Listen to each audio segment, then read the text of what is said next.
enough about that. All right. So let's just get started on our official I Am There. Yes, he said he could hear both of us. Nice.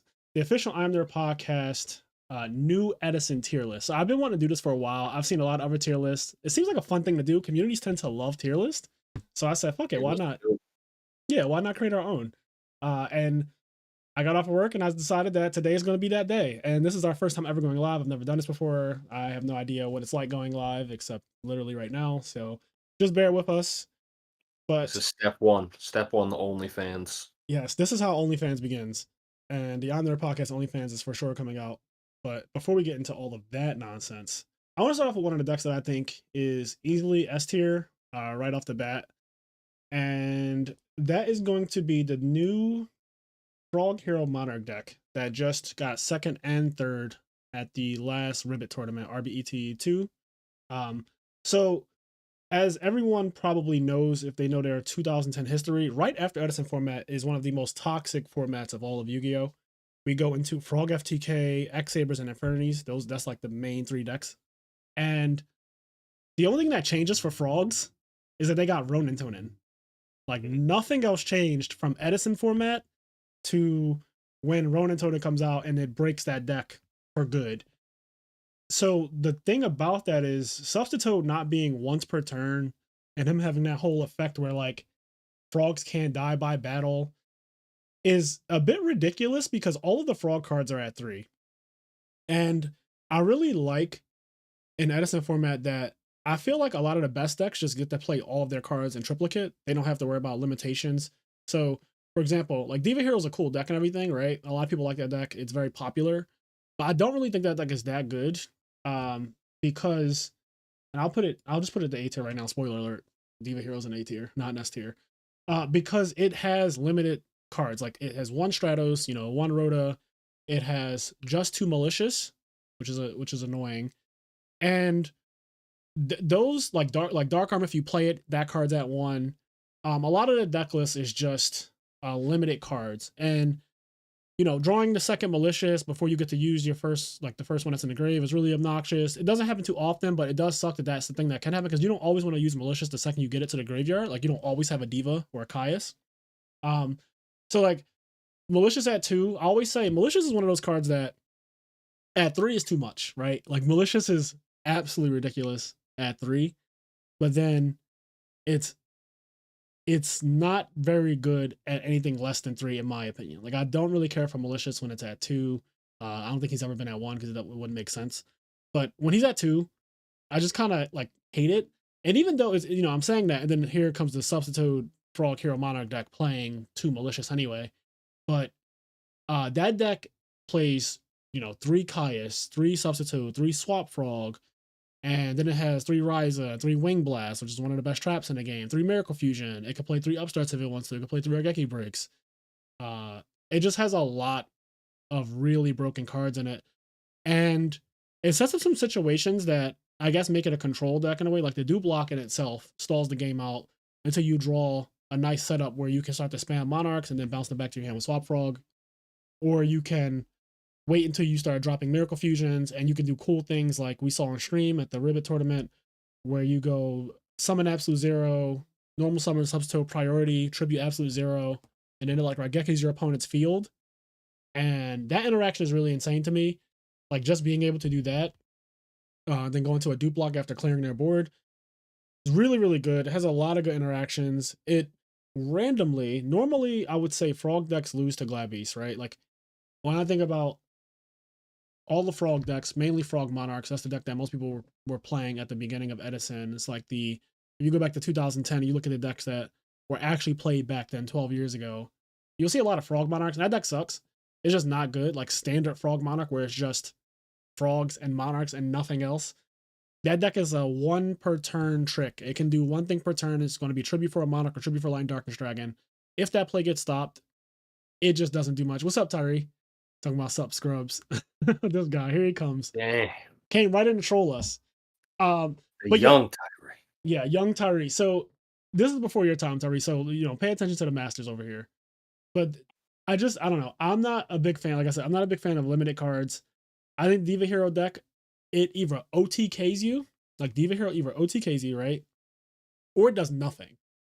It has those turns where it just like it just doesn't do anything. You're like setting Snowman Eater or you're wing blasting your opponent, but if you don't draw Miracle Fusion, or if you just draw the hero side of your deck, but not the water side of your deck, or if you just draw the water side of your deck, God forbid, and not draw the hero side, the deck just falls apart. If you don't draw multiple Kaias, the deck falls apart. It won't really win if it doesn't draw all of its engines. It has to draw literally all of it. Like, you can't just draw heroes and win. You're not going to be any deck just drawing Stratos and like Evil Hero, Infernal Prodigy.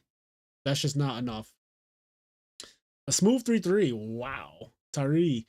So I went X2 and I think I got 34th or 35th place. I always forget. I tell the story over and over again, but this would have been my first top if I had actually topped this event and not gotten screwed by tiebreakers. But I did go X and 2 at this Edison tournament, which I feel like it was 12 rounds. I don't know why. I just feel like it was 12 rounds.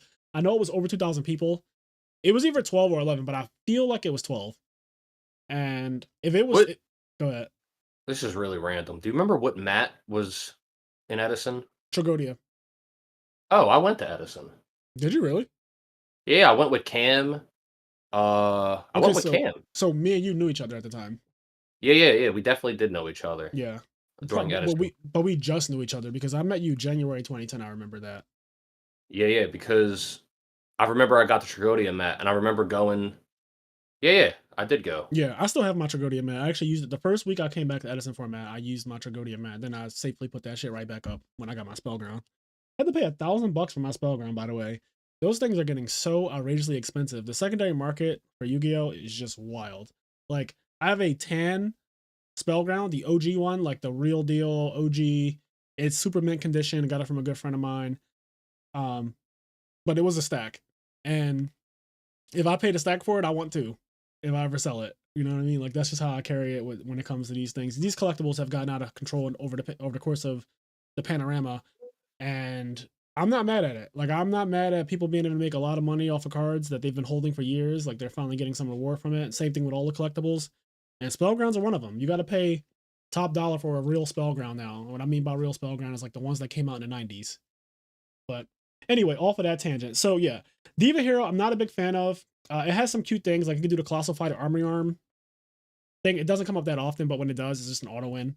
I just think that the substitute version of the deck, Frog Hero Monarch, it just does everything that the Diva Hero deck wants to do, but better. So Kenny kept saying during the RBET tournament that the absolute zeros that come out in the Frog Hero Monarch deck are huge. They're like they're always at least 3,500 minimum. Like, bare minimum, absolute zero comes out. He's 35K, like 3,500 off the bat every time. He always comes out with like a dupe block, right? So substitute and dupe frog are just double dupe frog. But whenever he's summoned, he just has more than 2,500 attack. And a lot of times in Diva Hero, you just see him with 2,500 attack, or you see him, you know, every once in a while he have 3,000 because you'll go like summon Diva, get Spine Gilman, and then you'll synchro with the Diva, make a A-star, and then you'll Miracle Fusion, and then make an absolute zero. He'll be 3,000 that way. But in the real Frog deck, he can just get. We've seen him at 4,500. We fully saw absolute zero, and it wasn't one time. It happens so much more often than the Diva Hero deck. And what's scary about that is that Monarchs in general, they try to grind out your resources. You're spending resources on the Monarch summons, or your resources are getting Kaias, they're rising away, right? Or Wing Blasted away. So a lot of times Absolute Zero can hit the board and you won't have traps. If you get attacked for 4,500, I don't know if people realize how quickly all of a sudden the game's over. You're like, oh, I just got hit for more than half my life. We saw a guy get attacked with a 4,500 Absolute Zero on his Spirit Reaper in attack mode. Yeah, it's just like... And it really makes you start to wonder, like, was it worth it to try to get that card out your opponent's hand? Because he fully took 4,200 damage from having that Spirit Reaper in attack mode. He damn near died for it. So, stuff like that. Zero becoming that big is problematic as hell. Not to mention that, as I've been testing this deck out and testing out other Absolute Zeros, because the deck I started playing this format with was Diva Hero when I came back to it this year. And I do like the feeling of having Absolute Zero on the field. Like, I'm not a big fan of the water monsters in a Diva Hero deck. I don't like playing Diva and Spine Gilman, if I'm being honest. I just think that those cards, while Diva is good, Uh, I just hate that. Like Spine Gilman is trash, obviously. Like you don't want it. Very rarely, it's like, oh, Catastrophe is really good right here, but for the most part, drawing it obviously sucks. I hate having to play Garnets of any kind, and so I don't know. I just seeing Absolute Zero get that big, and the water monsters and the frog variant are much better. Like Treeborn Frog, Substitute, Swap Frog is insane. Swap Frog is fucking insane. That card is so broken. Like you can bounce anything. Turn one, you're like, discard special summon Swap Frog, send Treeborn Frog to the grave. Normal summon Stratos, search anything, and then bounce Stratos back to your hand. And then you can just keep doing like, you could milk Stratos for all the things in your deck. You can use Stratos, obviously the pop cards. You could also, in rare occasions, I think this is probably the rarest use of it, but like you could bounce Absolute Zero and Yes, get you the field. you could bounce Like Absolute Zero. if it would make game, like they don't have any traps, and it's like you have game if you clear their board. It's like there's just a certain safeness that Absolute Zero provides, and that's kind of what my point was going to be. Is Absolute Zero, when you do summon it, like even in Diva Hero, you just feel safe. You feel like I can't die this turn, no matter what my opponent does. Typically, you're going to live to see your next turn because Absolute Zero is such a problem to deal with. Outside of Book of Moon, there isn't much you can do to stop it from going off. So it's one of the things I really do like about him.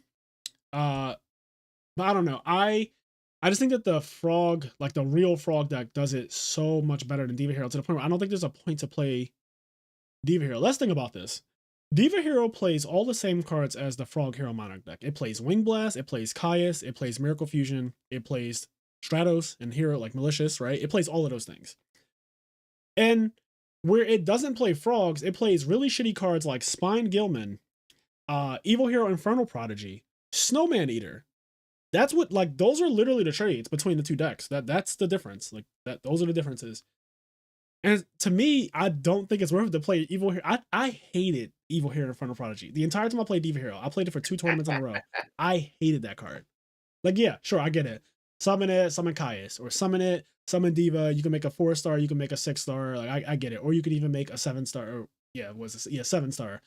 But like, none of those things are. First of all, 7 stars aren't that good. There's only really Black Rose Dragon, so that's not that great. If you're using Diva, if you're using your Diva and Infernal Prodigy to do that, it's like, I'm just not impressed by anything that the Diva Hero deck does compared to the Frog variant. So I think I'm gonna end that whole segment there.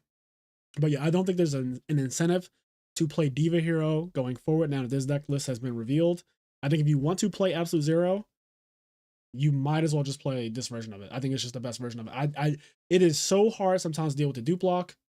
It's really difficult to deal with Absolute Zero being huge, like his attack power just being absolute. Sometimes the Absolute Zero is just like, I'm just gonna beat over it and then I'll just let him kill my monster and that's fine. Or like I'll beat over it and then Stardust will kill it for me and stuff like that. But if he's 4,000, you're just not beating over a 3,500 Absolute. There's nothing in the format that beats over that. So all right, so next I want to, let's see, what do we have? I'll do this deck. I think this is a cool deck that I believe it was made by the guy Carpath, and he makes really unique decks. This is the Phoenician Cluster Amaralis Burn deck. It's like a plant deck essentially. So it plays triple Titanial. It plays triple Phoenician Cluster, which is a card that no one used back in the day. No one realized that it was actually legitimate and kind of good. And it plays 3 hit armories.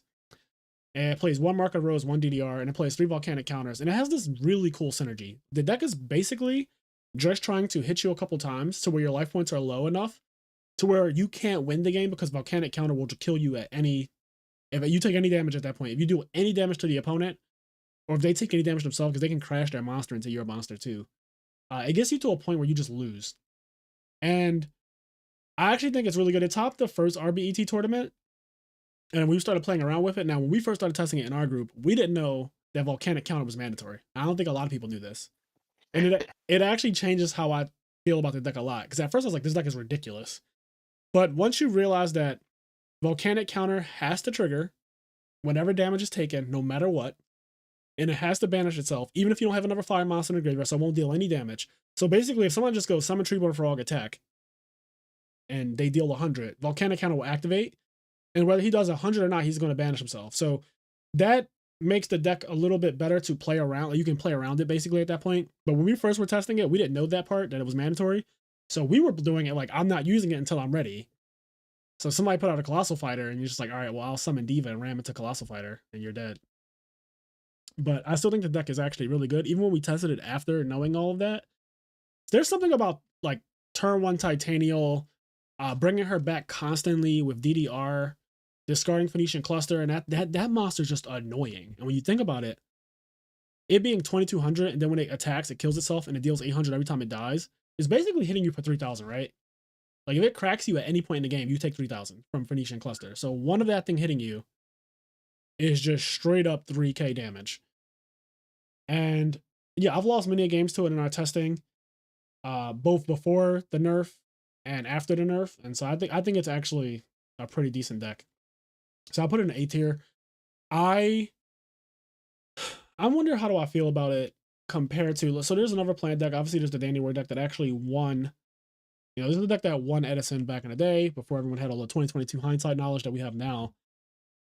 And one just recently top did pretty well at the tournament. Yeah, one did top. This tournament was over 200 players, and this deck got, I believe, 5th, something like that. So it did pretty well.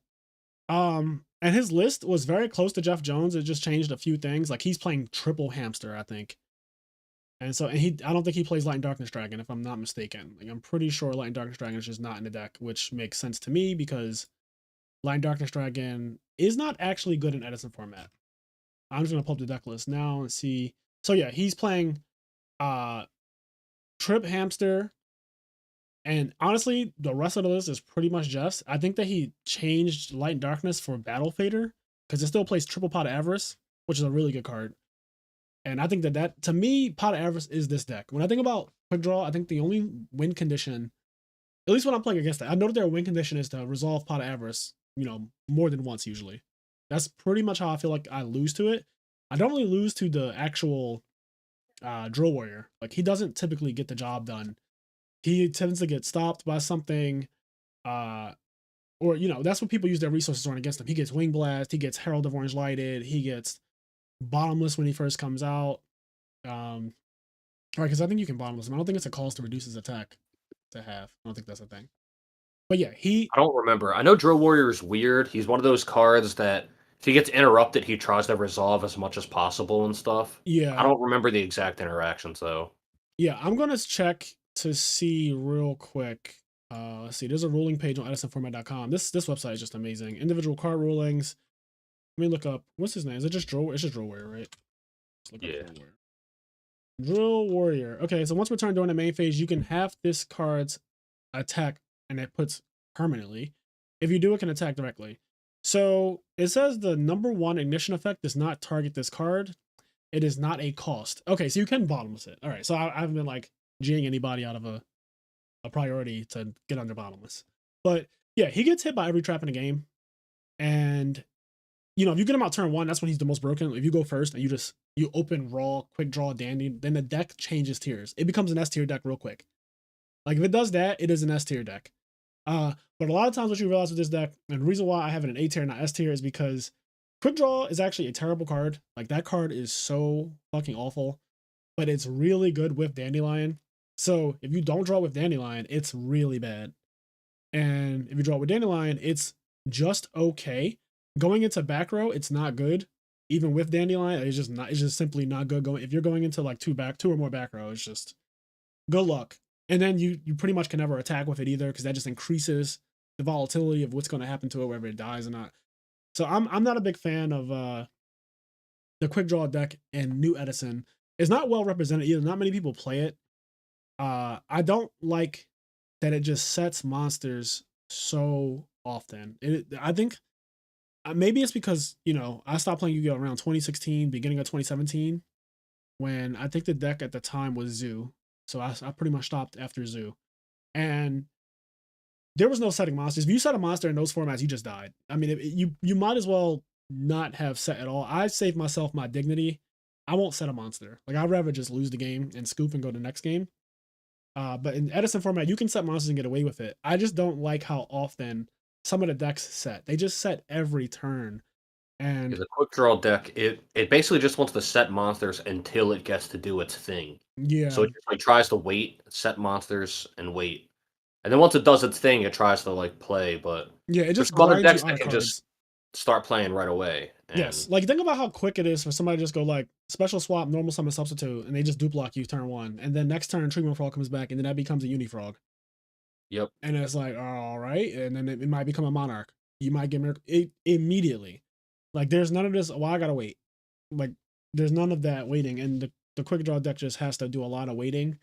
If it gets to the late game, obviously it's one of the best decks in the late game because of triple pot avarice. That card is insane, but the early game it kind of struggles, and that's why this guy played triple hamster. So I get it, but this is the reason why I side cross out. A lot of people side cross out. This deck makes me want to side 3 cross outs, but it's not that popular, so whatever. I'll put it in A tier though. I think it is good enough to like you can definitely win a tournament with the quick draw deck, but it really depends on your matchups. It depends on your matchups. It depends on what's hot too. Like if that deck gets popular again, more people are gonna start siding knock. Yes. But if that deck's not popular, like if the most popular deck is Gladiator Beast, right? Nobody's gonna have Nobleman or Crossout. If the most Right. popular deck is Heroes, nobody's gonna have Nobleman or Crossout. Right. I agree with that. Another deck that I think is A tier. I want to put. I'm debating. I'm debating with Vayu Turbo because here's how I feel about this deck for real. It's either S tier or it's A tier. But here's my problem. When this deck draws Dark Arm, it is S tier and nothing is close. It's the best deck in the format when it draws Dark Arm. It is fucking insane what this deck does when it draws Dark Arm, and it tends to draw it often. I don't know what that's about, but it just does. And it has the most scary Dark Arm in the format.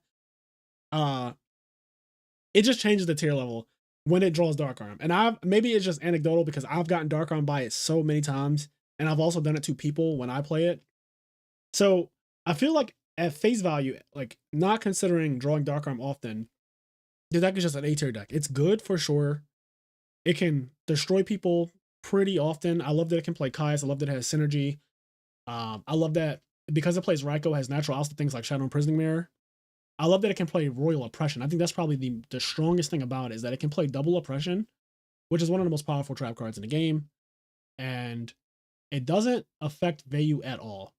So that is really strong because it's a deck that special summons a lot itself. Like it special summons quite often, but it's just not affected by the anti-special summon card, which is nuts.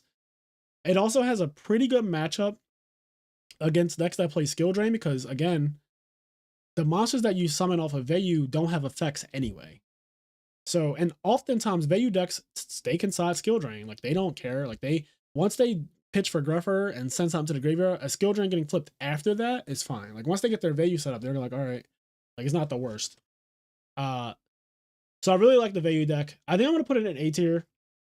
Because I don't if I'm gonna be honest, if I'm gonna say that Substitute I think is really like the best, one of the best decks. Like the frog decks that play Substitute, I think is like one of the easily the best deck. I don't think that what the Vayu deck does is on par with that deck. Not to mention, I think that the frog deck is a really, really bad matchup for Vayu. Like I don't think the Vayu players want to go up against somebody who's doing dupe blocks because it's hard, it's kind of hard to out it with that deck. And you don't have a lot of cards to get over it. And Miracle Fusion likewise is also just problematic, but that's pretty much for everyone. So that's not like a knock against Vayu, but it's just like a problem. I guess also the fact that it plays triple Caius. Any deck playing triple Caius, Vayu probably doesn't want to play against. It's just annoying. So I'll put that in A Bias is tier. definitely frustrating. And then, obviously the rises can be annoying. Yes, Verizon can definitely be very, very annoying. I What am going. about Oh, hold go on, ahead. before let's see some of the rants. Let's get some of the rants or the B tiers out of the way. All right. Well, straight up with rants. I'm gonna put so rants doesn't necessarily mean that it's below B tier. It's just that that's just how it has to look. Rants are decks that are kind of wacky, and they can like honestly, I could do this right. Like this volcanic counter deck is kind of like a rant, but I promise you, when you play against it, you get pressured by it so hard. You start to realize it has a real competitive advantage over a lot of the format, which is why I kind of included it in A. But I could easily put the volcanic counter, Phoenician Cluster Amorales deck down here in rants. Ancient Gear, needless to say, so I love Card Paths decks. Both of these are actually Card Paths decks from my understanding. I don't know anybody who's worked on them, so Sorry about that if somebody else needs to get credit for it, but he's the guy who I know who actually plays these decks. And I think the guy has a great mind, the way he thinks about deck building. I like his decks a lot. So I watched his on E3 Yu-Gi-Oh! Keegan's channel. He had an episode with Carpath that was like an hour long, and I watched it yesterday, and I really enjoyed it. But he was playing this deck. His opponent opened up Dust Shoot, and I think like Oppression or Skill Drain or something like that, and they ended up decking the guy out. After opening terrible, by the way. Like they opened up so bad and they ended up decking him out because the deck just like has all these cool things they can do. Like a Black Garden, and so the guy played Future Fusion turn 1, right? So he's gonna get Absolute Zero in 2 turns. And so Keegan and Carpath play Black Garden and use Lone Fire Blossom to fill the guy's field up with tokens so that he could not summon Absolute Zero. And his field got full and he just locked out the game. He couldn't play for the whole game. So I thought that was really fucking cool. That it just has that option. Like I can just, some decks can't deal with their field being filled up like that. What else? It also OTKs you. It plays Kuraz, which I think is a really cool card. It plays Mausoleum of the Emperor, which is a really old card. You can pay 1,000 to tribute summon a monster without tributing, or you can pay 2,000 to tribute summon a 2 tribute monster without tributing. So it's really good with this deck. It has really good synergy. And obviously Gear Town and Field Spells. The Kuraz thing turns Call of the Haunted into Reckless Greed with no downside. It's wild. Yes, it makes Call of the Haunted one of the best cards in the game. End phase call, target Kuraz, pop both, draw 2, draw for turn. Like you just drew 3 cards. What the fuck just happened? It plays Dandelion and the Breed Dragon. So it can grind you out, but it tends to OTK you more often than not. Like it tends to just hit you really hard and overwhelm you because it plays Machina Fortress. It has natural synergy with Ancient Gear Gagilotron Dragon, since that's like a big monster that's if it's in your hand, it's not really much to do with it besides discard it for Ancient Gear, for Machina Fortress. But it also comes out off of Gear Town. And Gear Town summons from hand, deck, or graveyard, I believe. So Gear Town's crazy. So you can like discard Gagilotron Dragon to summon Fortress from the grave, then put a Gear Town on the field, then put a field spell set a field spell over it so it goes to the grave without missing timing. And they can summon that same Ancient Gear from the graveyard, so you get value out of it that way. So the deck has a lot of like cool synergy. It plays Titanial and Lone Fire Blossom, so it has that really cool first turn. You know, Titanial first turn is really scary.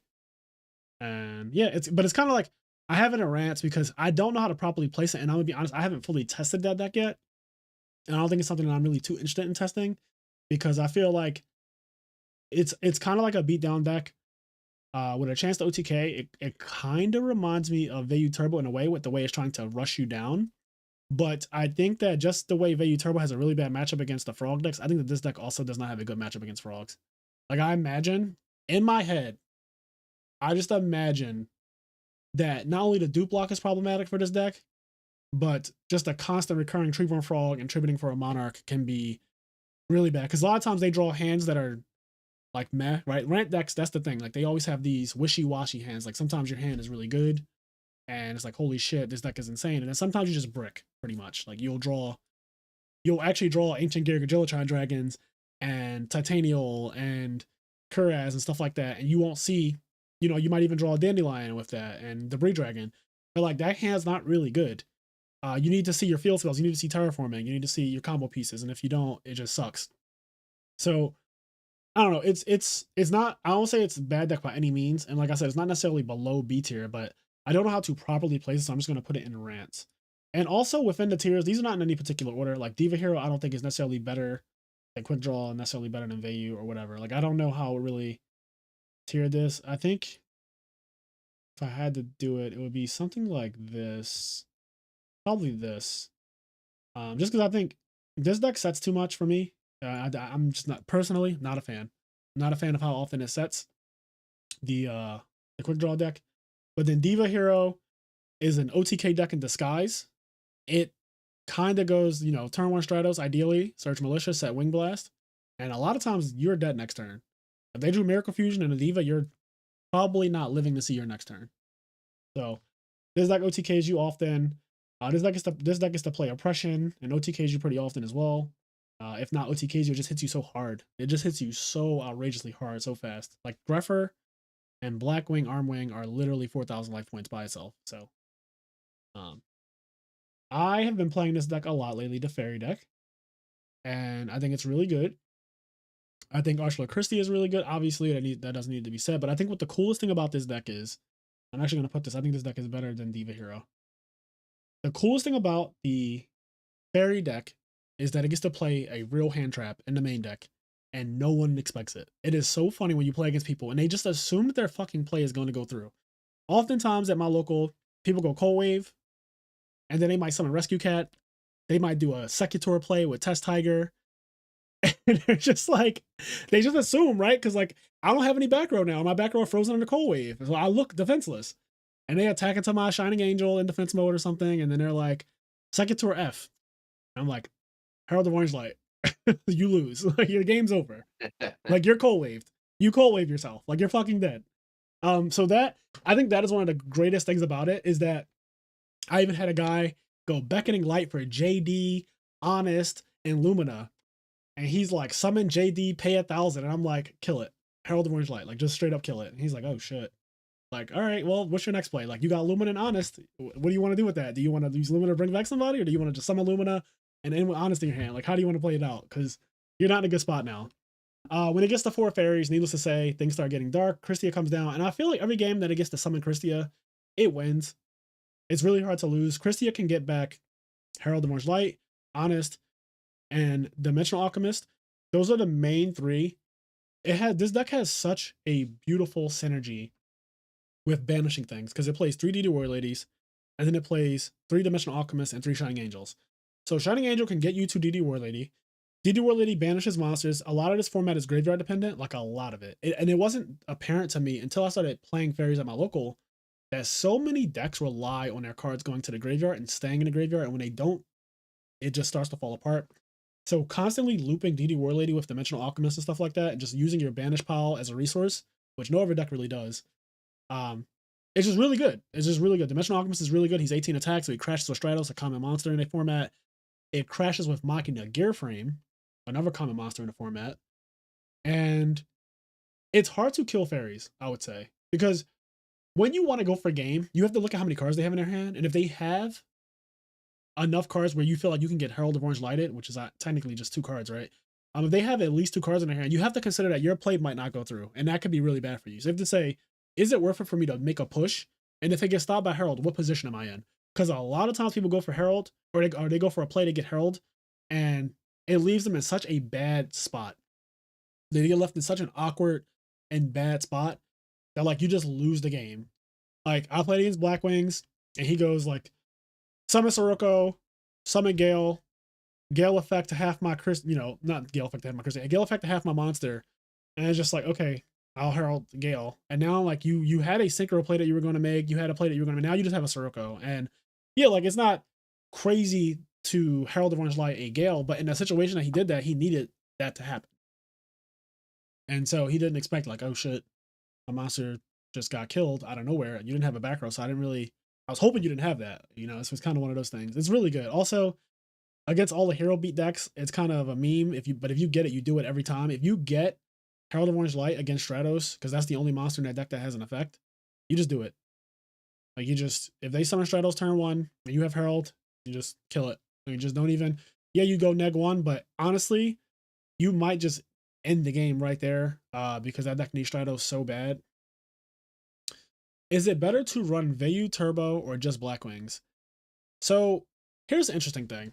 I know people say don't be results oriented, right? Don't be results oriented and stuff like that. But the last tournament, Vayu Turbo did not top.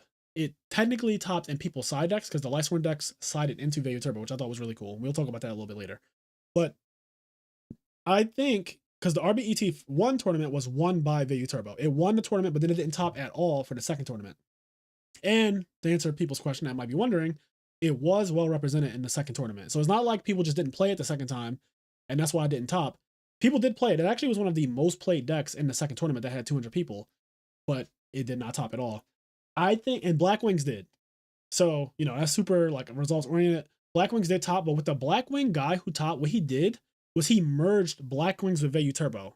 He's blurring the line between those 2 decks, because those used to be 2 distinct decks. When somebody said they were playing Blackwings, in my head, I always think Icarus Attack and Kalut, because those are, like, the things that separated, like, for real. And obviously Black Whirlwind, but that card's at 2, whereas Icarus Attack and Collude are at 3. So you're going to see those two cards every single game. You're going to see Icarus Attack and you're going to see Collude every game you play against Blackwings. This is how it is. Whereas Vayu Turbo has a very different vibe to it. It has a different feel to it. It sets Raikou, for God's sakes, right? Like it sets Raikou. It plays Caius. That's not a thing you see in Blackwings either.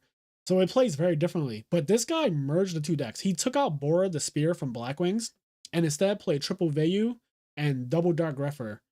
So he's basically playing a Vayu Turbo Blackwing deck because he plays Black Whirlwind. He plays like Trip Sirocco, Gale, like the whole nine. Like he plays all the cards that are in a regular Blackwing deck. I'm actually going to go to the deck list right now so I can recite it accurately. He just doesn't play the worst Blackwing. He just doesn't play Bora, which is terrible. And I think that's smart. He replaced Bora essentially with 2 Greffers and maxed out on Vayu, so he's still getting the full value of playing Vayu Turbo. And he plays double Oppression. So this is very Vayu Turbo, but then he still has the blowouts where he goes turn 1 Black Whirlwind, summon Shura. And then that either gets, Gale, it can get Collude, or it can get Blizzard. It can even get Vayu. If you have Greffer in your hand, you can search Vayu. Which is actually, honestly, that's pretty insane too. And so when you say, is it better to run Vayu Turbo or just Blackwings? I haven't tested this new hybrid version that's both, but I'd imagine in my head that this is probably the best Blackwing / Vayu Turbo deck there is, just because it's doing both things. And I think that it plays a lot of blowout cards. Like Black Whirlwind is such a blowout card. I don't like Icarus Attack on its own, but when you're searching out Blizzard, and when you naturally just have these kind of floating cards from Black Whirlwind, because Black Whirlwind makes all your cards float, it just, I don't know. I think this version is just better than, I'll say this. I think regular Blackwings that don't play triple Vayu is just not a good deck. So let's start there. I don't think Blackwings by itself, like pure Blackwing, I don't think that's a deck. And this, I would not classify this deck that top that's pure Blackwing because he's playing Dark Greffer, he's playing triple Vayu, and that's just not pure Blackwing. I want to say, I think something that's really good about the Vayu Turbo deck in general is that we've seen how flexible it is. It can smokescreen in the other deck. So, for example, like you said, there was the lightsworn deck that just turned into Vayu Turbo Game 2. Right. And then there's also this Blackwing deck that had a lot of Vayu Turbo influence in it. What that says is that the thing that's strong about Vayu Turbo is you can just, your Vayu Turbo deck is very hard to side against. Yes. Because you can, just like how somebody played Lightsworn and sided into Vayu Turbo, you can enter the tournament with a Vayu Turbo deck and then game 2 your Lightsworn. Yep. It can actually work completely inverse because the 15 cards that they switched out, like I could start off with those cards in the main deck and then switch into Lightsworn. It's smarter to start off as Lightsworn. I understand why he did it because people, Shadow and Prison Mirror isn't really sided, honestly, but Light and Prison Mirror is. And when people see Lightsworn, they automatically think like, oh, I'll put in my Light and Prison Mirrors and probably some other very Lightsworn specific cards. And then those cards just suck so bad against a blitz deck like Vayu Turbo. Like Vayu Turbo just blitzes you. And in fact, at my local, just this last week, I actually played the Lightsworn deck that sides in the Vayu Turbo, and I won my top cut match because the guy, shout out to Jake, he Light and Prison Mirrored me game 2. He Light and Prison Mirrored me, and then I summoned Greffer, pitch Vayu, summoned Armwing, and then cracked him for a lot of damage. And he pretty much started losing the game right there, and he was like, oh shit. Like where did that come from basically? But yeah, he sided for Lightsworn because game 1 I played Lightsworn. I won game 1. So I was so ignorant. I think I won the die roll. I went like maybe Solar Recharge or something like that. Summon Lumina. Let's say summon Garaf or Lila. I forget who it was. And then I like kind of passed. And he went to make a play. I think he might have attacked into one of my monsters and I honest him. And then I drew for turn and played Cold Wave. And then I just summoned Chaos Sorcerer from my hand, used Lumen Effect to summon another guy, and then attacked him for a whole lot and just passed. So he's under Cold Wave. And I have a Necroguard in the middle now. And so it's like, you can't attack any of my monsters because of Gardna. And on top of that, there's a Chaos Sorcerer to banish anything that you put face up. And if you put something face down, Aaron's in the grave or Aaron might have already been on the field. He got like locked. It was a 2-turn game. Like he got basically one. I went first, he went second, and he died on my like next turn. It was really, it reminded me of like real Yugioh. Like he had a chance to break my board, he didn't, he died. But anyway, yeah, the Lightsworn and Vayu Turbo can like switch, they can side into each other and all that. It's really cool. That whole interaction is really cool. I'm gonna put Blackwing / the new hybrid deck is represented by this Shura icon right here. as A tier. I think this deck has a lot of promise. The only thing I don't like about Blackwing decks in general is that they're fucking boring. Like, Blackwings, I can never say that Blackwings are a bad deck, but it's so boring. It's one of the most boring decks in Yu-Gi-Oh! It's just not a fun deck to play. Like, I get why people do like playing Quick Draw Dandy Warrior. I get why people like playing Lightsworn. I get why people like playing Frogs. There's a lot of decks that they just feel fun. Like, they're just fun to play. And Blackwings is just, to me, it's so linear and so just it's just so linear. It's not a fun deck. It doesn't have some kind of like, ooh, that play felt really cool. Like I really outplayed my opponent. It's kind of like you just beat the shit out of your opponent and you just go on with your next round. That's what it really does when it works well. But whatever. I'll give another S tier deck. So I think that Hero Beat is actually S tier, and I'll tell you why. So I know a lot of people play the version with like Miracle Fusion, and they play Elemental Hero Ocean and stuff like that. And I think I don't like those versions. I think that the stun version of Hero Beat is so much better, where you just play very few monsters. I'm talking like 7 or 8 monsters. Shadows, Triple Alias. You could play Crusader of Endymion. You could play Beast King Barbaros. Double Honest for sure. But those versions that just go summon Stratos, search Alias, set 4 or 5 back row are so ignorant. And the reason being is because they get to play 5 really broken ass traps. And that's double skill drain, double oppression, and obviously trap dust shoot. And those cards are so ignorant, especially the continuous ones that just stay on the field forever. It's really hard to win a game against that deck if the game goes too long, because after a while it just keeps on drawing. Like once it searches its monsters, like once it starts to get its monsters out, it's just going to draw traps constantly. And the traps that it plays are so good. Like Deep Prison is in an okay card in normal decks, but like against Hero Beat, or I should say in Hero Beat, Deep Prison is so much better because you don't get many turns against Hero Beat technically. Like they try to push their beat down stun agenda on you really quickly, right? Like they're just 18, 19 the first 2 turns, and then it just kind of starts to get out of hand from there. So you don't get too long. And once they're out of monsters, as far as from searching them and stuff, they just start to trap you to death with Hero Blast. That card's really broken. It's a +1. And Skill Drain, Oppression are just, needless to say, really good cards. Deep Prism, people try to summon Card Trooper, they're like mill 3, or they, even like milling a wolf or something, and you're just like, oh, attack, and you get Deep Prison. You needed that name for JD. Vayu, when people attack with Blackwing, Armwing, and it gets banished, as opposed to the game being sent to the graveyard, it hurts because your next Vayu now needs another monster with it to use its effect in the graveyard. Like you need another Sirocco now to get a Vayu off, as opposed to if your Armwing just died. Now, if a Vayu goes to grave, you can now make Armor Master. So Deep Prison and Hero Beat, it just does a lot more for the deck, because after they Deep Prison you and your turn ends, they just crack you for a lot. They don't go set Hamster or set Raikou like the other decks do. Like the other decks are so passive a lot of times. They like set Shining Angel or summon Shining Angel attack 14 or summon DD Worley attack 15. Like that's not that crazy when it's just those kind of passive decks, I'll call them. So that deck, it hits you for so much of your life points so fast that when you're forced into a situation where you get Deep Prisoned or Bottomless, or you get Gemini Sparked, it just kind of cripples you. And here's the thing that's kind of understated, and the reason why I really have it in S tier. So I think Stratos is one of the best normal summons in the game of Yu-Gi-Oh! And I think it's probably the best normal summon in this entire format, like an Edison format. It's out of Stratos, and the other one is Substitute. Like one of those two is the best normal summon in the game. They both just do so much to set you up. And Substitute requires a little bit more to do the full combo, right? You need a second monster in the field. But Stratos is just like raw. And there's you could play 5 copies of Stratos. And the Hero Beat deck is the only deck that usually does play 5 copies of Stratos. Because you play Stratos, Rhoda, and 3 E-calls. And so I'm saying this all to say consistency. In Edison format, there are a lot of decks. I think we have 24 decks here.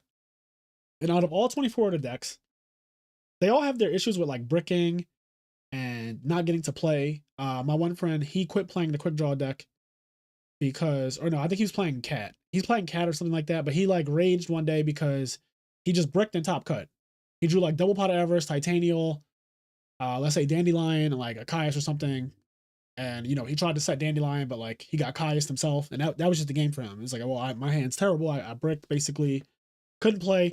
You don't have that problem with the hero deck as long as you see one of your 5 Stratos, or even if you just see Alias.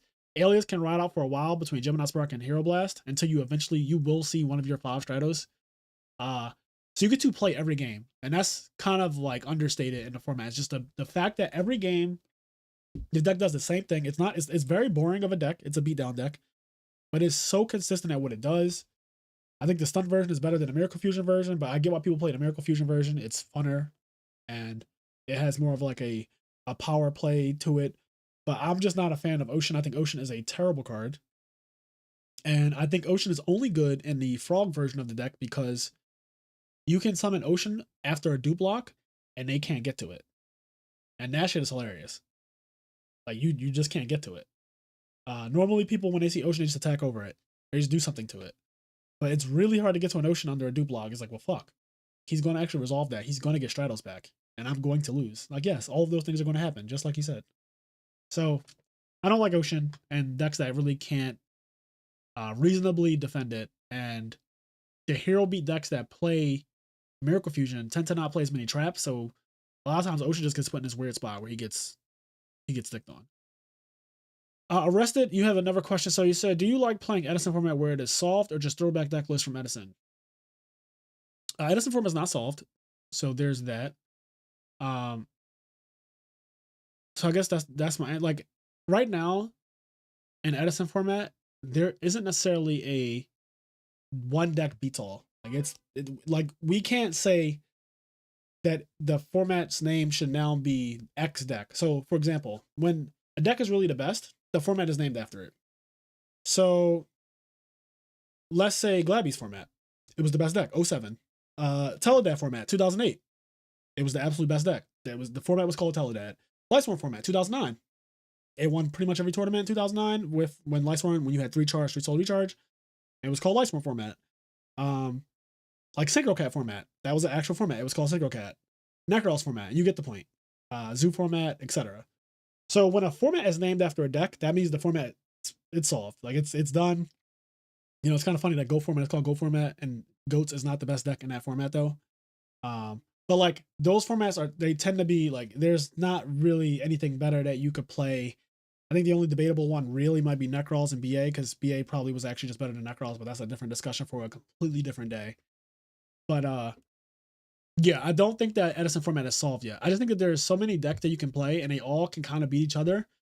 I'm not sure if any one deck has so much of an advantage over the rest of the field that you can say, this is the best deck, format solved, playing anything else is probably a mistake. I don't know if we're there yet. But I think that the format is evolving, and this second tournament showed that everything from the first tournament did not really work well. Like Fairies didn't top, Vayu Turbo didn't top, Diva Hero didn't top. Like that's crazy. I'm not mistaken. Yeah, none of those decks topped if I have it correct. So like, and again, those decks were played in the second tournament. Like it's not like they were not played. They were represented. They were actually the most represented, and they just did not do well. And it's because people made adjustments, and they didn't make like crazy hateful adjustments either. It's not like people were main decking anti-Vayu cards and anti-Diva Hero cards all willy-nilly. Like there wasn't a bunch of main deck DD Crows or anything like that. Like, you know, that's what I was kind of fearful that maybe people might do that, but that's just not what happened. The only deck that main deck DD Crow and the main deck one of it was the Lightsworn deck. And 2 people top with the same Lightsworn deck that sided in the Vayu Turbo. So again, I don't think the format is solved. This is a good question. Do you think it's even solvable? There's so little draw and tutor power that consistency is hard. And that is the question that I'm starting to wonder as I've played the format now for, I want to say 2 months. I think it's been 2 months since I've been playing, maybe even more. I'm not sure. Time tends to pass really fast when I'm playing Yu-Gi-Oh! And having fun. But do I think that the format is solvable? I don't know, because obviously as someone who prides himself on being a good player, I want to solve it. And I have been trying, and I've been playing all different decks, and they all just feel like they're missing something. Like there may not be a card pool good enough to solve the format per se, to make it where everyone should be playing this one deck. I can't even get everyone on board to play Upstart Goblin, for God's sakes. Like that, it's hard enough to I can't even convince everyone that they should be playing 3 upstart. So like, let alone to solve the format. It's really difficult. If this format is solvable, it's going to be a genius who solves it, and it's just really It's gonna be hard. Carpath. It's gonna be Carpath that solves it. It might be Carpath. Yeah, Carpath might be the hero we needed, not the hero we deserved. But all right, let's move on with the tier list a little bit. So let's get some of these decks out of here. So, Frog Monarchs, I'm gonna put in B tier. This is representative of Frog Monarchs, and the deck is not very good. I just think that it's inferior in every possible way to this deck. The deck that plays Frog Hero Monarchs, plays Miracle Fusion, has extenders. So when you go tribute for a Monarch and they go Solemn Judgment, or they, trap Dushy you and take your only Monarch, and then you be like, oh, well, I still have plays. I think that this version of the deck, Frog Hero Monarch, is just so much better than just regular Frog Monarch. I don't think there's any merit to playing regular Frog Monarch. So I'm putting it in B tier. I think the deck is not very good. Also, this deck cannot be Glad Beast for the life of it. Glad Beast I'm putting in A. And I think Glad Beast is slept on. Glad Beast is a deck that can always cream every deck in the format if it's built correctly. And it's okay. It's a deck that can change itself for any changes in the format. So in 2010, Edison format, Glad Beast always has the privilege of looking at what other people are doing and at the meta at the current time and adjusting to that.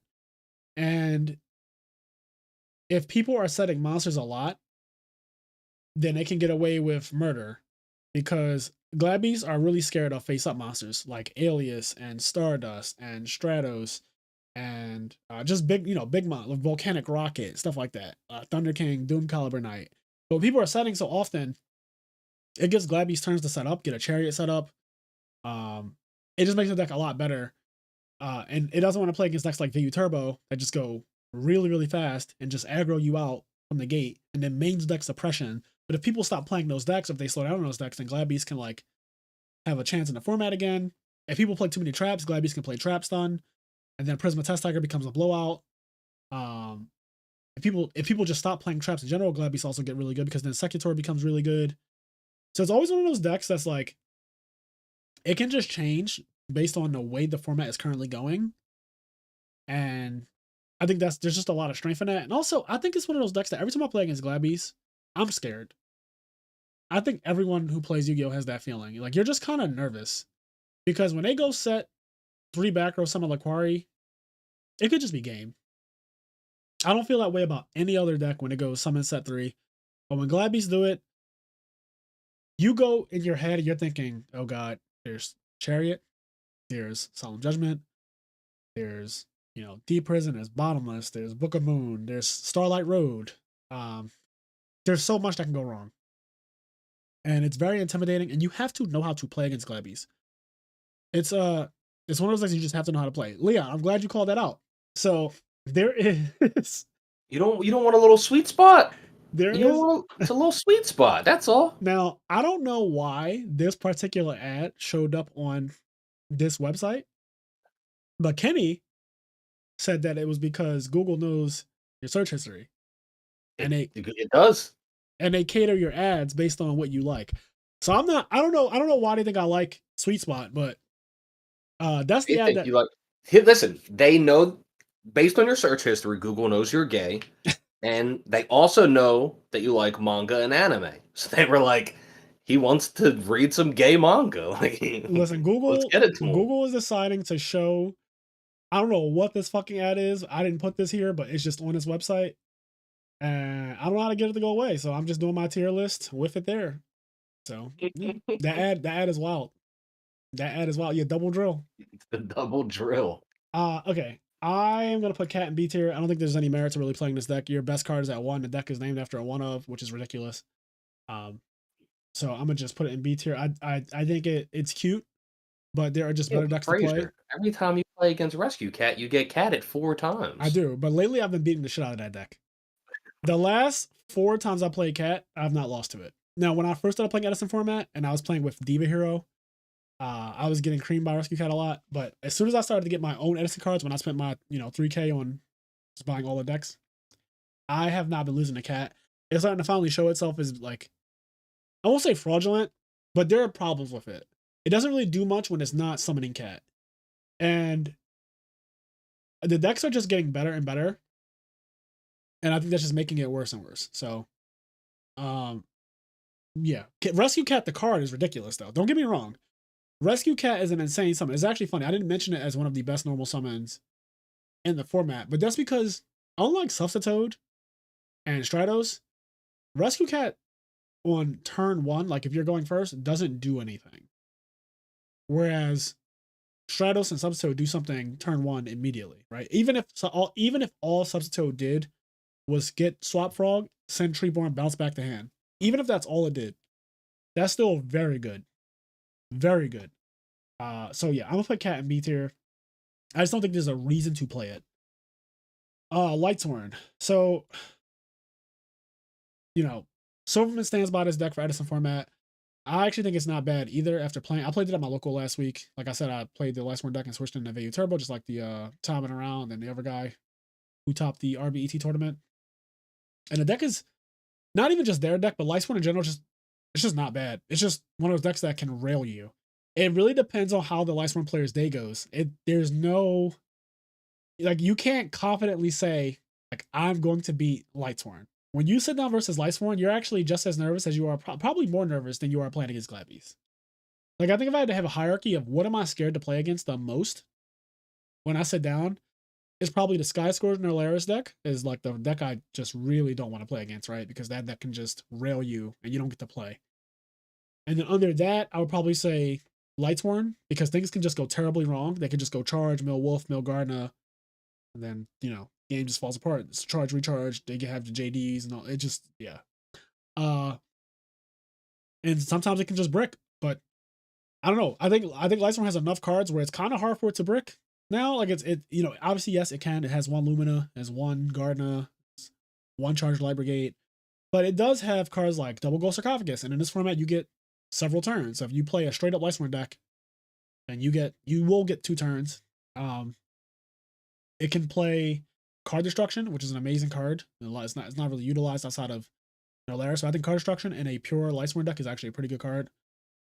Beckoning Light is really good, and it just has a lot of merit for it. It plays Cold Wave, it can play Trune, it can play Heavy Storm, and all that stuff. So it gets through back row. It can, JD is a ridiculous card. It can go a Twilight route and play Chaos Sorcerer and all that stuff. It's just a really good deck.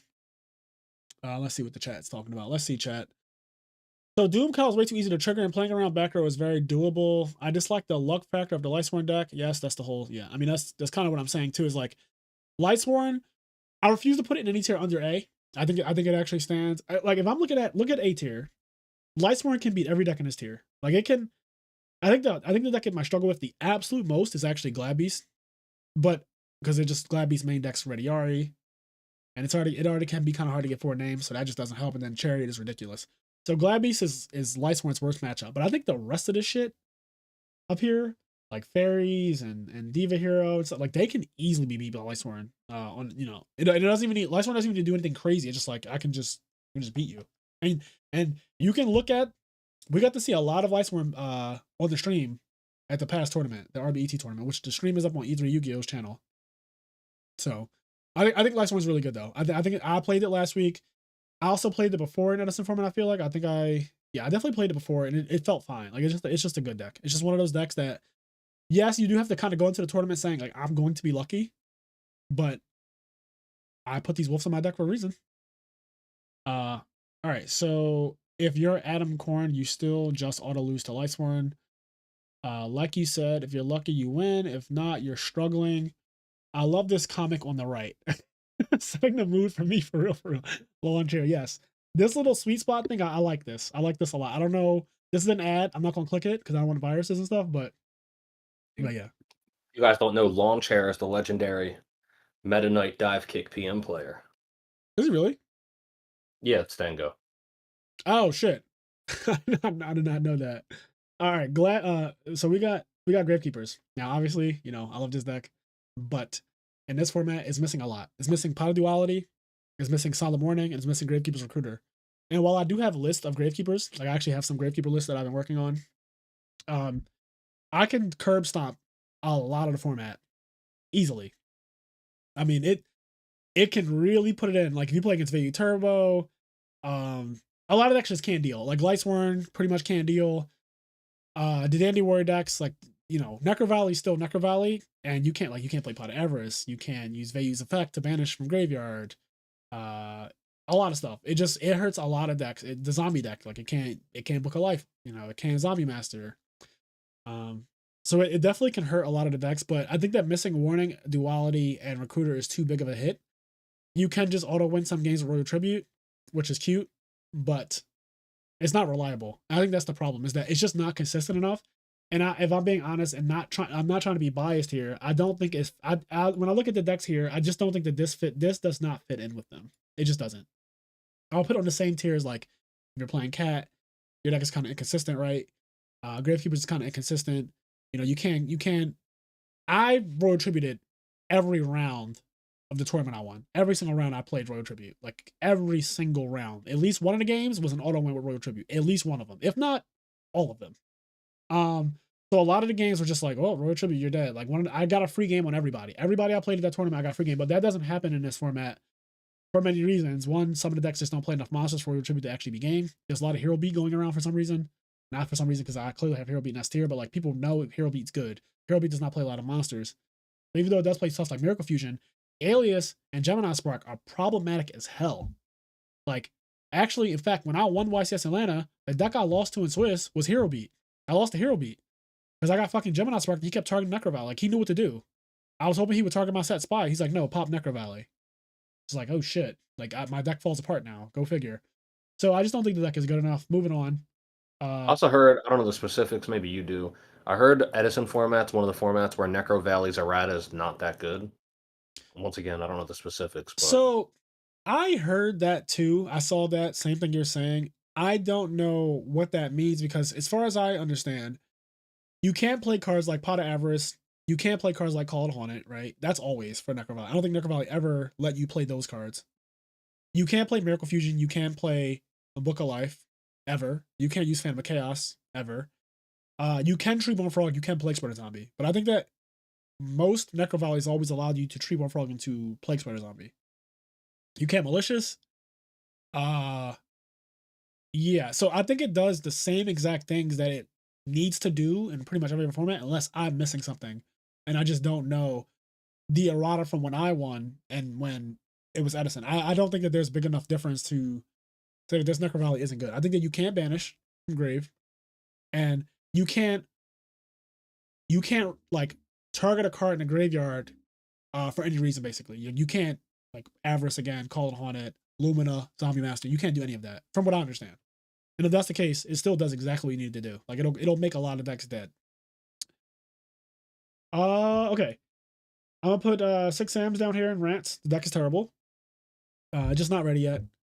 There's not much else to say about it. It's not really good. Gadgets, Machina decks, like straight up gadgets, straight up Machina decks. This deck got second at the actual Edison tournament in 2010. And I don't think it'll ever get second at a tournament again, realistically. It's not really a bad deck though. Like, I played it, I actually built it, played it on Duel Book with my friends.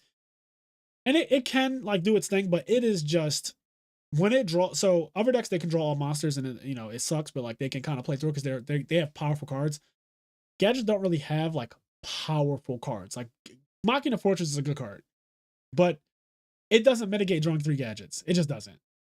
And it's very reliant on its traps to get over big monsters, whereas Hero Beat is placed in a way where it is the big monster. Like, Alias is often the biggest monster on the field when Hero Beat is in a game.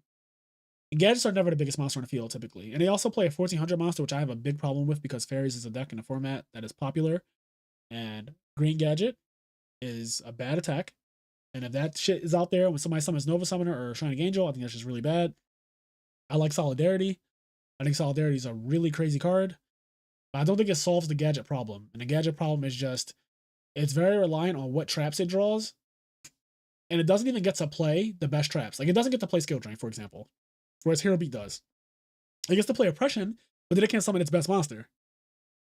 So it's like, that's awkward. You flipped Oppression, but now you can't summon Fortress. So your deck kind of sucks.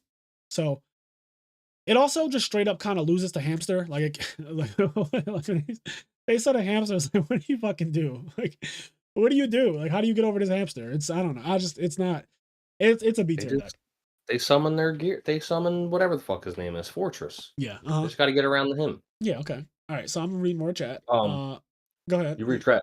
I have to actually jump out. All right. There's some things I got to tend to downstairs. All right. Do your thing.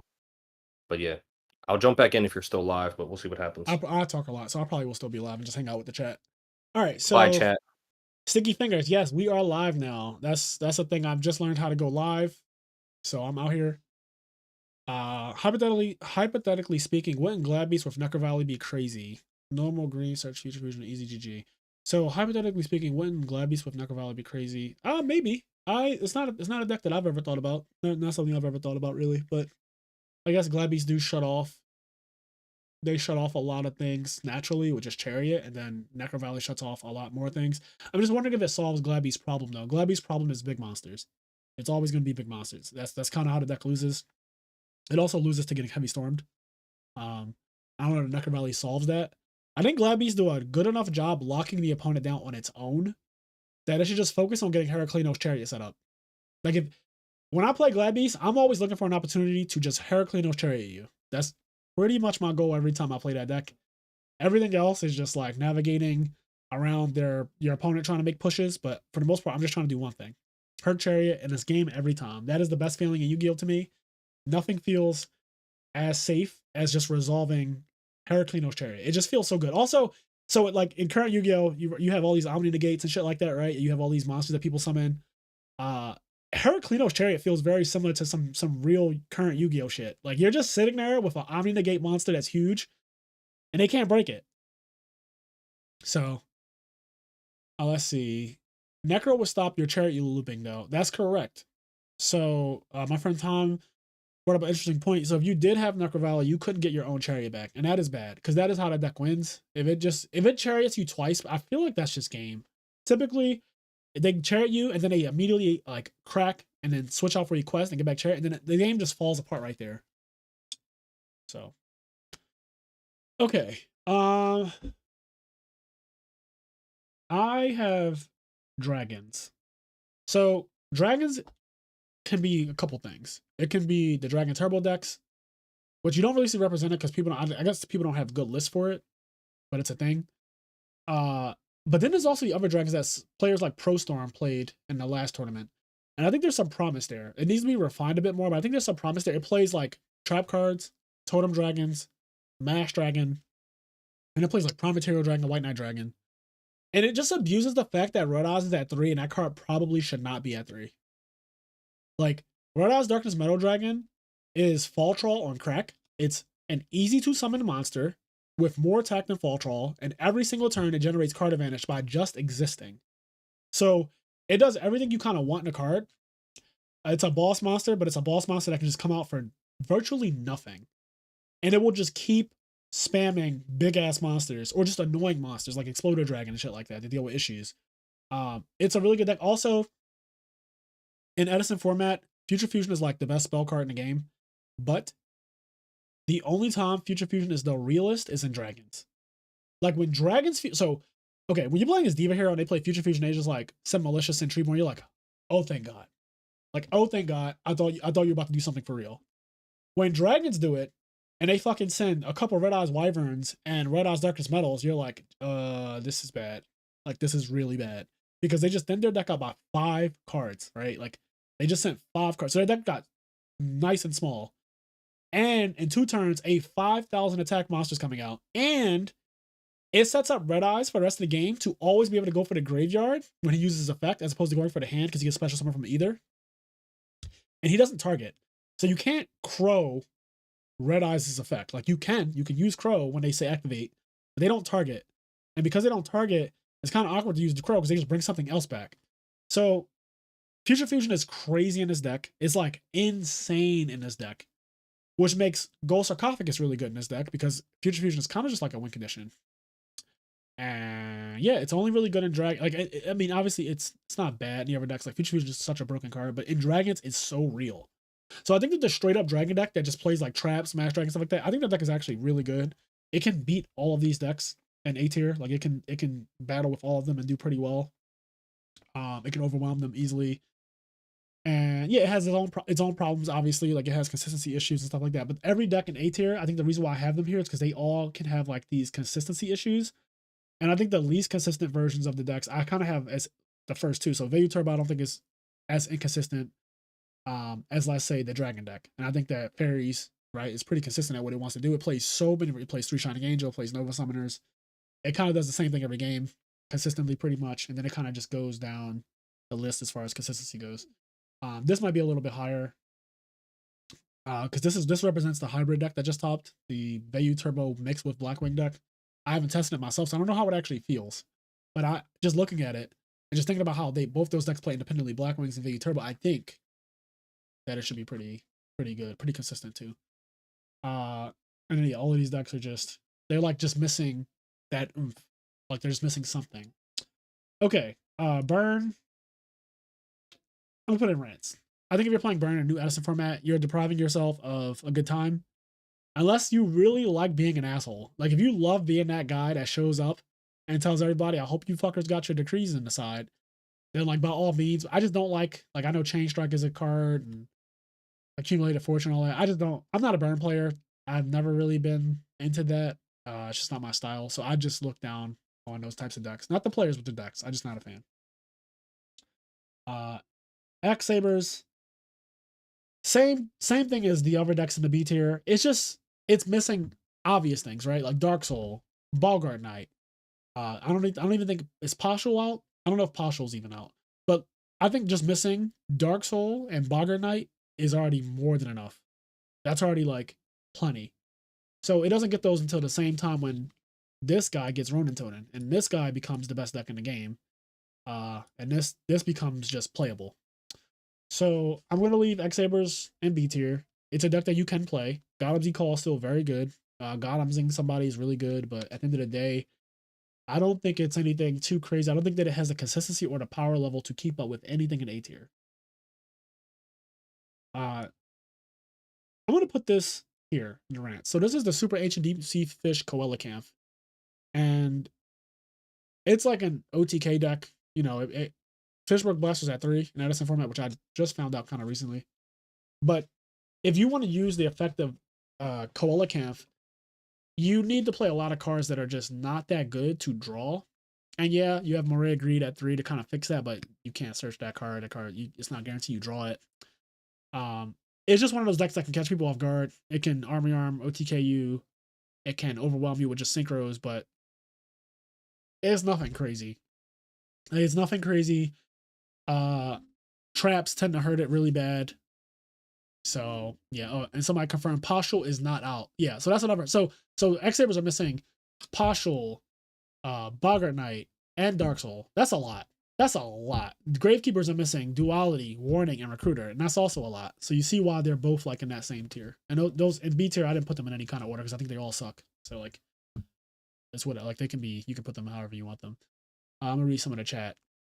So let's see. Bestiary shits on GK. Can't even hit on a spy without getting cooked. And then Tom says Future Fusion is only good in dragons. Chester Chang wants to know your location. Yeah, I'm sure. Future Fusion is really good when you're playing Green Gadget Search Future Fusion, yes. So Zombies actually won the last tournament.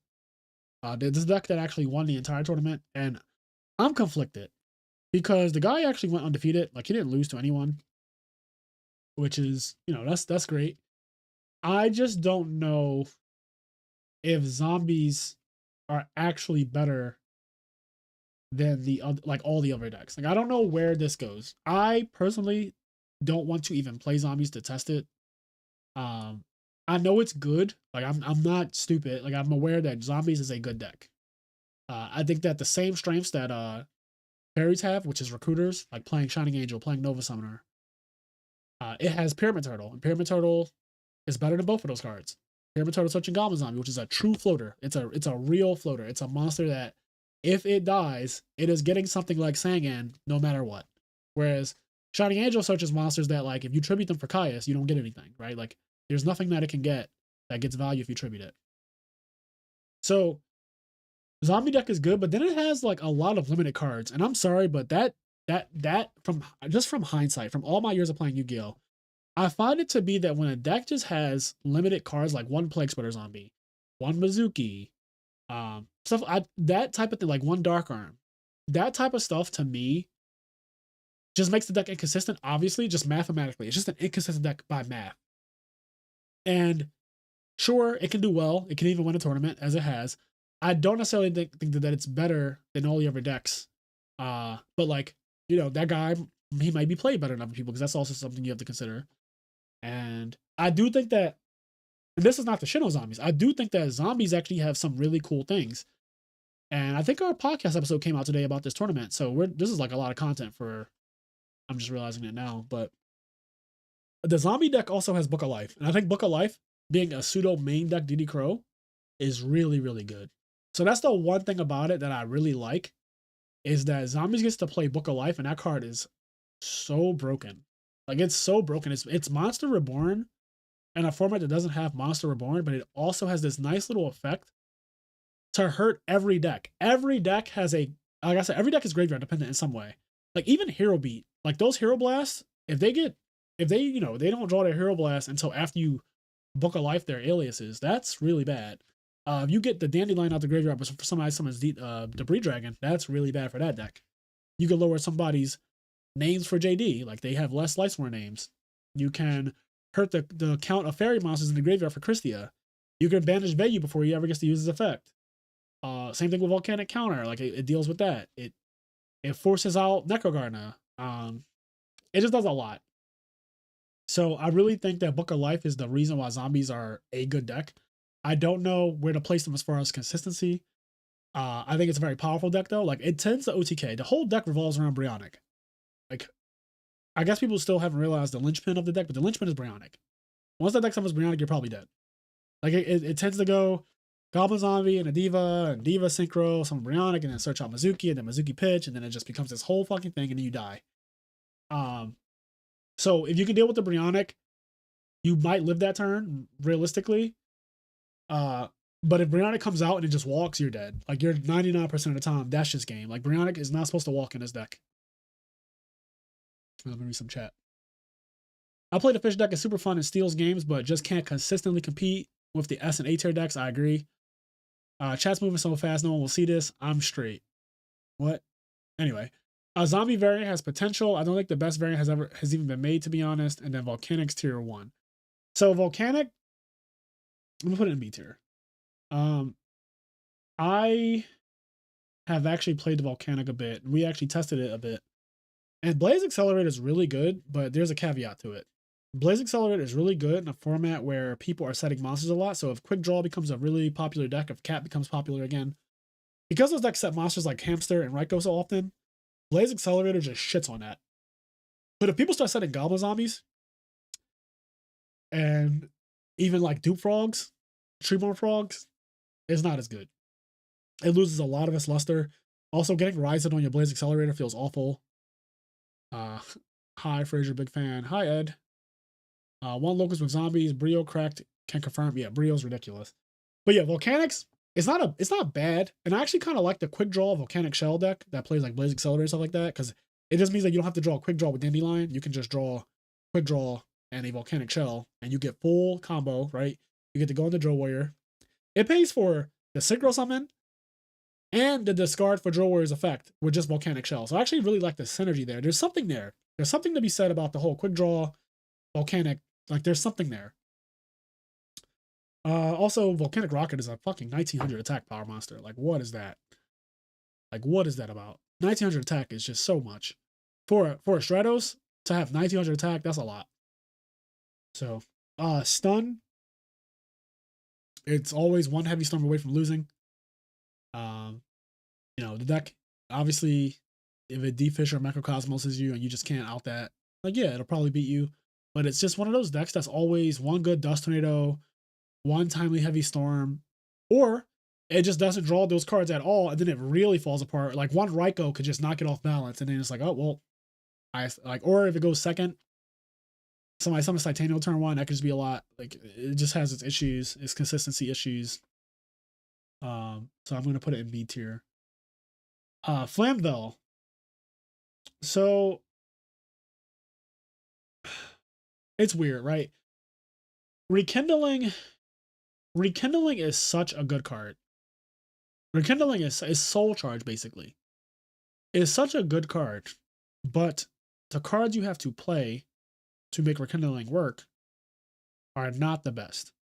So Flamvell Fire Dog is cool. He's a 1900 attack monster. He's 4 stars. And he's essentially a Glad Beast. He doesn't do shit. He's actually a vanilla. He doesn't do shit until he battles. And he's even more specific than that. He's even more specific than Glad Beasts. Glad Beasts just have to battle, and even if they attack directly, they still do something. He has to kill a monster specifically. And I'll be honest with you, even before the format evolved, that's just not easy to do. A lot of times, the monster you are attacking is going to be a Raikou if it's face down, a Spy if it's face down, a Snowman Eater if it's face down, right? And then I don't think he activates on tokens. I don't. Let me just check. Flamvell, what is it called? Fire Dog? Flamvell Fire Dog. Let's see, what's this guy say? When this card destroys an opponent's monster by battle and sends it to the graveyard. So he doesn't activate on tokens. So like Dandelion tokens, which are kind of, a thing. He doesn't activate on those. Gore's token comes all the time. Doesn't activate on those. He's just, I don't know. Flame of Fire Dog is a vanilla monster that if you catch somebody slipping, sure, you get a level 8 synchro for your troubles. And that's really cool. The deck really wants to go to the late game so they can start to spam rekindlings and shit like that. But a lot of times the early game, it just suffers so bad that the other decks are already doing what they want to do by then. I think it's another deck that gets really affected by the dupe block, and there's no Scrap Dragon in this format. So Scrap Dragon would be like, okay, I can kind of break the dupe block. But like, what level 8 synchro are you making to get over the dupe block? It's like, well, none of them do anything to do that except Darken Dragon, and his deck can't really, it doesn't often make Darken Dragon. So, not a fan of this deck really. It's just okay. Flamvell Magician sucks if you don't have brain control or mind control. Just a 1400 tuner, like, it's not very good. This is a deck that sets a lot too. I think it plays like Raikou. I think it plays hamsters and probably spies because it just needs level 4 monsters as with big butts so that it can use Magician. It kind of combo off, and it probably plays like Caius and stuff like that. But I've never been too big of a fan of this deck. I get that Rekindling is very broken, but I just don't. The cards surrounding it, I don't think are worth playing. Let's see. Volcanic would have been insane back in the day if they had Blaze Accelerator Reload. Yes, that card is not okay. The guy who's number 1 on ladder and Format Libraries Discord plays Volcanic Quick Draw. See? Some anecdotal evidence right there. Volcanic Quick Draw, like I said, there's something there. Like, there's definitely something to be said about Quick Draw and Volcanic Shell. It's just full Drill Warrior for free. It's just free. Like summon Quick Draw by discarding Volcanic Shell, pay 500, add another one. Summon Synchro, make Drill Warrior, pay 500, get another one. Drill Warrior effect, pitch the Volcanic Shell, banish them. So you get all of that off of just, one shell, one Quick Draw. So that's really, really good. But I think Blaze Accelerator is a really good card. But you can't attack the turn and use the effect, which it actually does come up a lot. That's a big deal. And it can get awkward. People start wing blasting your Blaze Accelerator. That can get really awkward. Yeah, Wing Blast is one of the best cards in the game right now. It's probably one of the best traps easily. And Rise is also being played again. So there's some cards that you get just caught with and you're like, fuck. Like this Blaze Accelerator, I don't want to draw this card. Yeah. And the last deck that we have here is Sky Scourge and Alaris. So I used to think that this was an S tier deck because it's not really trying to play Yugioh. It's actually trying to play fucking 2022 Yu-Gi-Oh! Like, it's actually trying to just be unfair. It doesn't care about what the opponent's doing. You honestly don't need an opponent for this deck. It's kind of solitaire. But so I had it here initially.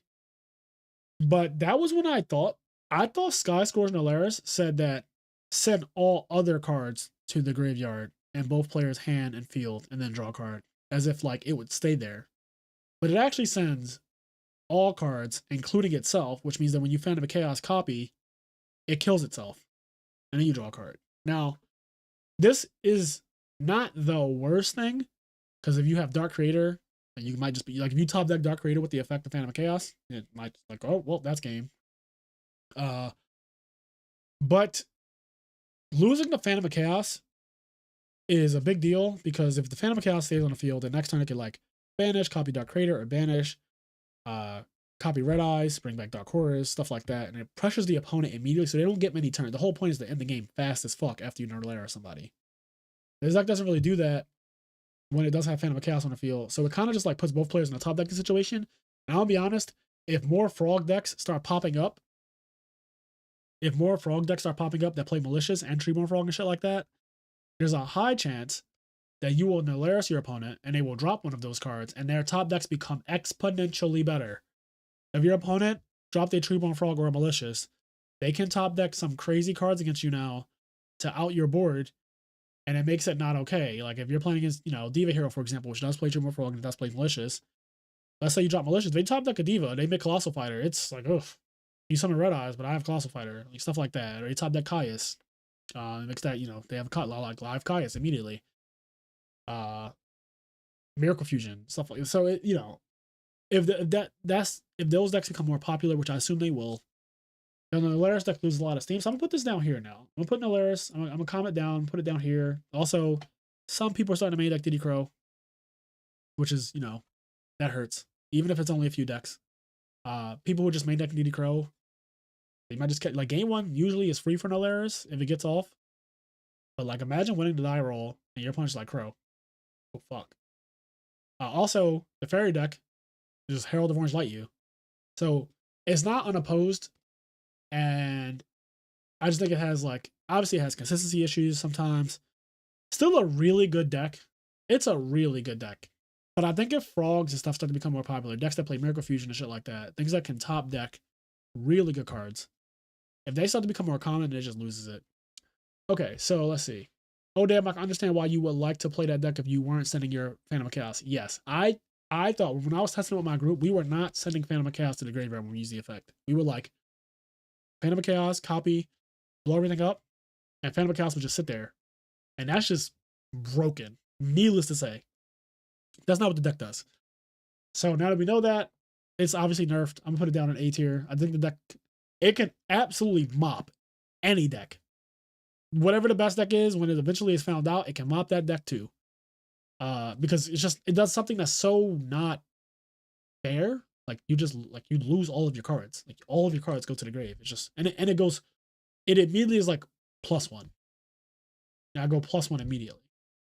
So it has that for it, but wait, wasn't Battery Man a deck back then? No. Battery Man is not a deck. I don't know the card pool exactly for Battery Man, but I'm just gonna say it's just not a deck. If you look at all the decks here, Battery Men would definitely go into the rant column, if anything, like the rant row.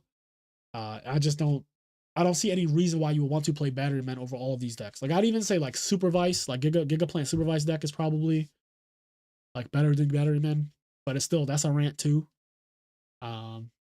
There's decks that I didn't include because I just feel like they're not really represented in the meta, and for good reason. It's not just like I hate on the deck and I don't think it's real. It's like, well, everyone else doesn't think it's real either, and it's actually just not. It's not real. So, yeah, I think that this is like my tier list for now. I almost want to say, like, I kind of want to do this, or like this, where Vayu Turbo and like the Blackwing variant are kind of like up here, but I just don't know. So I'm gonna leave them. I'm gonna leave them the way I had it. But I do think that these are the two S tier decks to me. I think that both of these decks, because they have 3 of all of their cards basically. Like technically, even Stratos is at 3 in these decks, in both of these decks. Because they play E-Call and shit. So they play Rhoda, E-Call, and Stratos. So they have 3 Stratos. They have 3 Swap, 3 Substitute. This one has, Oppression and Skill Drain. It just has the best trap cards in the game. So to me, these are the 2 best decks. And I think all of these decks here are very good, very playable. They can for sure like win a tournament. Hence this thing. Maybe it looks something like this. Like maybe Zombies is actually better than Vayu and Shura, which I'm not, I wouldn't be surprised. I think it's hard to kill the zombie deck. Like it makes sense though. It's hard to get, like, Zombies hard to kill, kind of goes together. Like I'm not surprised if If the zombie deck has a good matchup against Vayu Turbo, against blackwings, like, you know, whatever. Fairy deck has too many normal summons. It's kind of the only problem with the deck. It just has too many normal summons. Shining Angel, Nova Summoner, Dimensional Alchemist, Raikou, DD Warrior Lady. Just like so many normal summons. And Diva Hero, like I said, it's just one of those inconsistent decks. Some games it does too much and it just OTKs you. And some games you just draw half of your engine and your deck fucking blows. Your deck is just garbage. You just drew heroes, you didn't see a water monster, guess what? Your deck sucks. You just see water monsters, God forbid, and you don't see heroes, your deck sucks. You just see both the heroes and the water monsters, but you don't draw Miracle Fusion, your deck sucks. So, yeah, Diva Hero just it's playable, but I'm gonna move it down a bit. I really don't like Diva Hero. Yeah, I think the quick draw deck, like, it pretty much gets to do what it does. This deck is down here with Nolaris, I think. Glad Beast and Lightsworn, like these decks, I kind of like these decks, whatever tier one of them is in, I always feel like the other one is in the same tier. They kind of just check each other a little bit. They kind of like watch each other. Like if Lightsworn gets too out of hand and Glad Beast becomes a much better deck. Yeah. And if Glad Beast get too out of hand, like Lightsworn can start to do shit like back in the day. They used to play main deck Rule of Decree. And that's disgusting. Yeah, Dragon's pretty decent. They have the Realist Future Fusion. Also, the Nolaris deck has the Realist Future Fusion as well. It's the same as Dragon, so it kind of shares that with it. But yeah, I don't think I'm missing anything here. Like I think I went through Kenny and I went through make sure we pretty much capture like all of the playable decks in Edison format. And there's other shit out there that I'm sure somebody will come up with, and that's the fun thing about Edison. That's why I think the format is so good, is that there's a lot of decks to play. But yeah. All right, well, I hope you guys enjoyed this. We've been live for an hour and 40 minutes. So yeah, this was our first time ever going live. Now that I know how to do this shit, expect me to go live out of nowhere. I don't know. I don't have a schedule for going live, but if I just have a random feeling and I want to do a video, I might just be going live. I might just go live at any random time. So I kind of like it. Even though I got this weird ass, I still don't know what this sweet spot is about. I don't know why they suggested this to me, but go off. Anyway, guys, have a good night. IMNerd Podcast, as I always say, do the things that make you happy.